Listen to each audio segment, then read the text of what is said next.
నా పేరు కృష్ణప్రియ. సార్, మీరు ఎప్పుడు సంక్షోభంలో అవకాశాలు ఎత్తుక్కోవాలి అంటారు.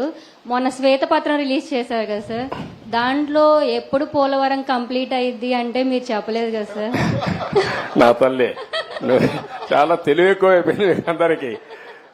ఇప్పుడు పోలవరం వచ్చింది ఇష్యూ ఏంటంటమ్మా, అక్కడ డయాఫామ్ వాల్ ఒకటి ఉంటుంది. మీకు అందరికి రాష్ట్రంలో ఉండే అందరికి అర్థం కావాలి. పోలవరంలో నదిలో ప్రాజెక్ట్ వస్తుంది, ఎక్కడైనా సరే నదికి అడ్డంగా కడతాం. పోలవరం నదినే తిప్పి ప్రాజెక్టు కడుతున్నాం. ఈ నీళ్లు పక్కకు తీసుకొచ్చి అక్కడ ఎర్త్ కమ్ డ్యామ్ అంటే ఒక పెద్ద డ్యామ్ కడతాం. పోలవరంలో ఏంటంటే కిందన పొరలన్నీ ఇసుక పొరలు ఉన్నాయి, నీళ్లన్నీ వెళ్ళిపోతాయి. అవి అరెస్ట్ చేయాలి. అది అరెస్ట్ చేయాలంటే ఒక స్పెషల్ టెక్నాలజీతో 95 మీటర్ల వరకు ఒక కట్టడం కట్టాలి. ఒక స్పెషల్ టెక్నాలజీతో ఒక పెద్ద కట్టడం కడతాం. దానికి జర్మనీ కంపెనీ వచ్చి మొత్తం వేశారు. దాన్ని డయాఫామ్ వాల్ అంటారు. అది నేనేం చేశానంటే, పోలవరంలో 6 నెలలే పనులు అవుతాయి. జూలై నుంచి వర్షాలు వస్తాయి, డిసెంబర్ వరకు వరదలుంటాయి. డిసెంబర్లో ప్రారంభిస్తే మళ్ళీ మేకంతా పూర్తి చేయాలి. జూన్లో మళ్ళా వర్షాలు పడే పరిస్థితి వస్తుంది. 6 నెలలే వర్కింగ్ సీజన్. నేను కష్టపడి 2 సీజన్లో ఆ డయాఫామ్ వాల్ పూర్తి చేశాను, చాలా ఇబ్బందులు పడి. తర్వాత స్పిల్వే కట్టాం, అవన్నీ పూర్తయినాయి. ఈ పని చేయాలంటే ఎర్త్ కమ్ డ్యామ్ కట్టాలంటే పక్కన 2 వాల్స్ కట్టాలి. అవి కాఫర్ డ్యాములు అంటారు. దానికి కూడా నీళ్లని రాకుండా కొంతవరకు డ్రౌటింగ్ చేయాలి. డ్రౌటింగ్ కూడా చేసి అక్కడి నుంచి కట్టుకొని రావాలి. కరెక్ట్ గా నేను అధికారంలో ఓడిపోయింది మేలో ఓడిపోయాం.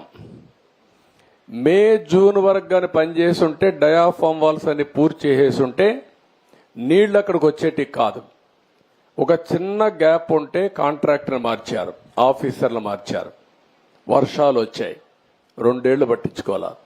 నీళ్లన్నీ వచ్చి డయాఫామ్ వాల్ కింద నుండేదంతా సుడులు తిరిగి, ఎందుకంటే అవి పెద్ద ఎత్తున 20 లక్షలు 30 లక్షల క్యూసిక్స్ ఆఫ్ వాటర్ వస్తుంది. దేశంలోనే ఎక్కువ నీళ్లు ప్రవహించే నది గోదావరి. ఇప్పుడు ఆ నీళ్లన్నీ వచ్చి సుడులు కొట్టేసింది. కిందన మట్టి అంతా ఇసుకంతా తీసేసి కొట్టుకొని వెళ్ళిపోయింది. ఆ సుడులతో కాఫర్ డ్యామ్ దెబ్బతినింది, డయాఫామ్ వాల్ దెబ్బతినింది.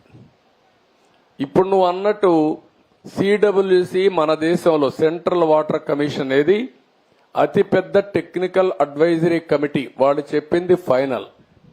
ఇప్పుడు వాళ్ళు కూడా చేతులు తీశారు, దీన్ని ఏం చేయాలనో మాకే అర్థం కావడం లేదని.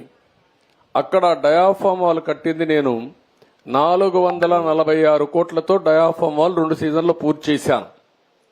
ఇప్పుడు 3 దిక్కల 33% కోసకపోయింది, దెబ్బతినింది. దానికి 447 కోట్లు అవుతుంది. ఈ 3 దిక్కల రింగ్ బండమారిగా వేసి కట్టేస్తే అయిపోతుందంటే అది కూడా మేము చెప్పలేము. ఒకవేళ మొత్తంగానే డయాఫామ్ వాల్ కట్టాలంటే 990 కోట్లు అవుతుంది. అది 990 కోట్లు. రిపేర్ చేయాలంటే 447 కోట్లు. ఒరిజినల్ గట్టిపై ఖర్చు పెట్టింది 446 కోట్లు. పైనుండే కాఫర్ డ్యాములు దెబ్బతిన్నాయి, అక్కడి నుంచి నీళ్లు వస్తున్నాయి. ఆ నీళ్లు అరెస్ట్ చేయకపోతే ఇది కట్టలేము. భవానీ, నా పేరు భవానీ. 1995 to 2004లో ఏదో ఒక సినిమాలో పెద్ద అద్భుతం జరిగినట్లు హైదరాబాద్ రాజధానిని డెవలప్మెంట్ చేసి మాకు చూపించారు సార్. అలాగే మా అమరావతి రాజధానిని కూడా అంత డెవలప్మెంట్ చేసి, అంతకు మించి డెవలప్మెంట్ చేసి చాలా మంది అన్ఎంప్లాయ్మెంట్ స్టూడెంట్స్ కి ఉద్యోగ అవకాశాలు కల్పిస్తారా సార్ మాకు? అదేమ్మా, మీరు అభివృద్ధి చేసినప్పుడు గుర్తించడం లేదు, తర్వాత గుర్తిస్తున్నారు. ఇప్పుడు ఉదాహరణకు హైదరాబాద్ ని బాగా అభివృద్ధి చేశాను. హైదరాబాద్ లో కూడా నాకు ఓటే లేదు అప్పుడు. సరే, నేను ఎప్పుడు ఓటు కోసం ఆలోచించలేదు. అభివృద్ధి చేయడం, సమాజానికి నేను ఏమి ఇవ్వగలుగుతాను ఇవ్వడం అనేది నేను ఆలోచించాను.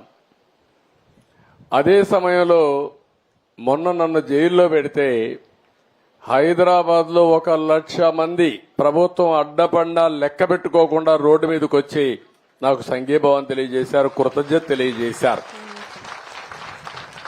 నేను ఐటీని అభివృద్ధి చేశాను. అభివృద్ధి చేస్తే అందరూ అప్పుడు అనేవాళ్ళు ఐటీ అన్నం పెడుతుంది అనేవాళ్ళు. ఈరోజు ఏ గ్రామానికి పోయినా ఆ గ్రామంలో ఒక మంచి ఇల్లు ఉందంటే, లేకుంటే ఉండే ఇంటి పైన మిద్ది పైన ఇల్లు రూమ్ వేశారంటే, ఆ ఇంట్లో ఏసీ కూడా పెట్టారంటే, ఆ రోజు నేను చేసిన ఐటీ ప్రొఫెషనల్స్ ప్రపంచం అంతా వెళ్ళి ఇంట్లో వాళ్ళకి బాగుండాలి అని చెప్పే ఉద్దేశంతో పైన రూములు వేసి పల్లెటూరులో కూడా బ్రహ్మాండం కట్టారు. దాంట్లో 2 స్వార్థాలు ఉన్నాయి. ఒకటి, తల్లి తండ్రి రుణం తీర్చుకోవడం. 2, వీళ్ళు వచ్చినప్పుడు వీళ్ళు కూడా కంఫర్టబుల్ గా ఉండడానికి. లేకపోతే ఆ రూమ్ కూడా లేకపోతే వీళ్ళు రారు ఇక్కడికి. అది చేసిన తర్వాత ఈ రోజమ్మా మొన్న నేను చూస్తే నన్ను జైల్లో పెడితే 53 రోజులు 70-80 దేశాల్లో 50 రోజులు నా కోసం పోరాడారు, నిరసనలు తెలియజేశారు. అది వాళ్ళు చూపించిన చొరవ, చదువుకున్న వాళ్ళు. నిన్న ఎన్నికలు వచ్చాయి.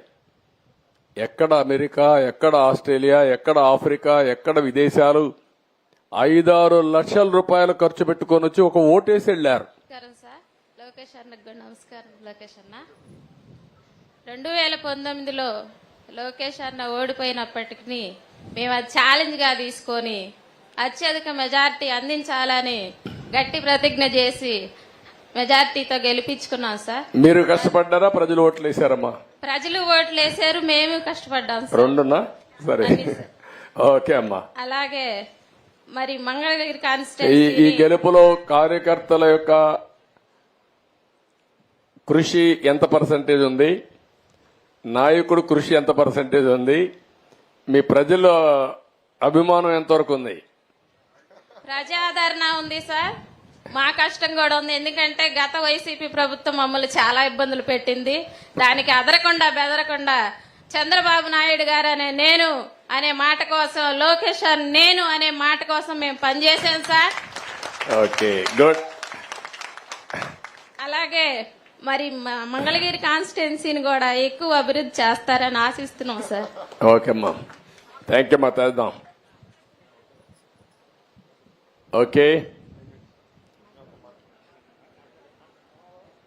ఒక్క సెకండ్ ఆ అమ్మాయి కంటే మైక్ ఇచ్చేసి లాస్ట్ ఆవిడ లేసింది. సార్ 2016లో మాకు ఇక్కడ టిట్కోలో హౌసెస్ వచ్చినాయి సార్. డబుల్ బెడ్రూమ్ వాళ్ళకి డబుల్ బెడ్రూమ్, సింగిల్ బెడ్రూమ్ వాళ్ళకి సింగిల్ బెడ్రూమ్ సార్. అయితే మా దురదృష్టం ఈ గవర్నమెంట్, కొత్త గవర్నమెంట్ వచ్చిన తర్వాత అసలు వాటిని పట్టించుకోలేదు సార్. 90% వర్క్ అంతా పూర్తయిపోయింది. కేవలం వాటికి రంగులేసి మాకు ఇచ్చేసారు సార్. మెయిన్ అక్కడ వాటర్ ప్రాబ్లమ్, పాములు సార్, చిన్నపిల్లలతో చాలా ఇబ్బందులు పడుతున్నారు. 400 ఫ్యామిలీస్ వచ్చి 200 ఫ్యామిలీస్ ఖాళీలు చేసి వెళ్ళిపోయారు సార్ అక్కడ ఉండలేక. కేవలం వాటర్ ప్రాబ్లం. మీ హయాంలో వాటర్ లైన్లు కూడా శాంక్షన్ అయినాయి సార్, రోడ్లు శాంక్షన్ అయినాయి. ఎక్కడమ్మా ఇవి? Penumaka TIDCO houses sir. పెనుమాకలో ఎన్ని ఉన్నాయి మొత్తం? ఇక్కడ 600 ఉన్నాయి సార్, 630 ఉన్నాయి సార్. అయితే వెళ్ళిపోతున్నారు సార్. ఇప్పుడు ఇంకా మీరు వచ్చారు, మళ్ళీ మేము ఇక్కడ ఉండాలని ధైర్యంగా నిలబడ్డాం సార్. దయచేసి అప్పుడు ఇచ్చిన వాళ్ళకు ఉన్నాయా, మార్చేశారమ్మా? మార్చలేదు సార్, ఉన్నాయి. ఒక 20 ఫ్యామిలీస్ కి మాత్రం రిజిస్ట్రేషన్స్ చేయట్లేదు సార్. ఎందుకు అని అడిగితే ఈ వీళ్ళు ఒక స్పృహ కూడా లేకుండా, అంటే మనం ఈ తప్పు చేస్తే వీళ్ళు ఇబ్బంది పడతారన్న స్పృహ కూడా లేకుండా ఎలా పడితే అలా రిజిస్ట్రేషన్ చేసేసి మగవాళ్ల పేరు మీద ఉన్నాయి, ఆడవాళ్ల పేరు మీదకి మార్చి లోన్లు ఏమో వాళ్ల పేరు మీద ఉన్నాయి, ఇళ్ళు మీ పేరు మీద ఉన్నాయి అని వాళ్ళు చేసిన మిస్టేక్ కి మమ్మల్ని అసలు ఎలా తిప్పుతున్నారంటే సార్, నా భర్త హ్యాండిక్యాప్డ్ సార్, నా 2 బిడ్డలు చిన్నపిల్లలు గవర్నమెంట్ స్కూల్లో చదువుకుంటున్నారు. మమ్మల్ని ఎలా తిప్పుతున్నారంటే మాకు ఏడుపోటే తక్కువ సార్, ఉన్నామనే కానీ ముద్ద దిగట్లేదు సార్ మా గొంతుల్లోకి. డబ్బులు కట్టి నెల నెల ఈఎంఐలు కట్టుకుంటా బ్యాంకు వాళ్ళు మమ్మల్ని ఒత్తిళ్లు చేస్తున్నారు. ఎందుకు అని అడుగుతుంటే ఏంటి ఎక్కువ మాట్లాడుతున్నావు, మా ఇష్టం వచ్చినప్పుడు చేస్తాం, మాకు సైట్లు రావట్లేదు, సైట్లు వచ్చినప్పుడు మేము చేస్తాం. మొన్న లోకేష్ బాబు గారి దగ్గర కూడా నేను ప్రజా దర్బార్లో చెప్పొచ్చాను సార్ ఈ మాట. దయచేసి మాకు main water problem sir, please మాకు మాత్రం కొంచెం ముందు ఆ వాటర్ ఇస్తే చేద్దామా? Thank you sir. చేపిస్తాను, నోట్ చేసుకున్నామా? చేపిస్తాం. ఒక్క నిమిషం.